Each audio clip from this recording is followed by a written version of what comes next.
मागील 2-3 दिवसांपासून राज्याच्या विविध भागात पाऊस हजेरी लावत आहे, तर राज्यात उकड्यामुळे नागरिक चांगलेच हैराण झाले।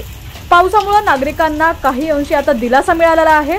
पंढरपूरमध्ये दिवसभर ढगाळ वातावरण होतं। उकड्यामुळे हैराण झालेल्या पंढरपूरकरांना सुरू झालेल्या या पावसामुळे आल्हाददायक दिलासा मिळालेला आहे।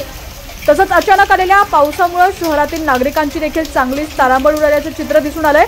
पावसामुळे सखल भागात देखील पाणी साचल्याचं पाहायला मिळतंय। या ठिकाणी तुम्ही पाहू शकता पंढरपूरमध्ये वादळी वाऱ्यासह पावसाने जोरदार बॅटिंग सुरू केलेली आहे।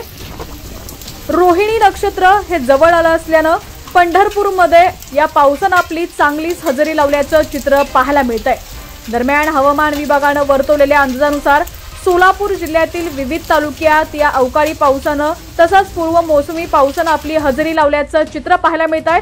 या ठिकाणची ही दृश्य तुम्ही पाहू शकता। पंढरपूरमध्ये मेघगर्जनेसह पावसाची जोरदार बॅटिंग सुरू आहे। दरम्यान आता राज्यातील तुमचा जिल्हा कोणता आणि तुमच्या जिल्ह्यातील हवामानाची स्थिती कशी आहे, पावसाची स्थिती कशी आहे, कमेंट सेक्शन मध्ये नक्की कळवा। चॅनलवरती नवीन असाल आणि अजूनही HPN मराठी न्यूज चॅनलला सबस्क्राइब केलं नसेल तर नक्की सबस्क्राइब करा।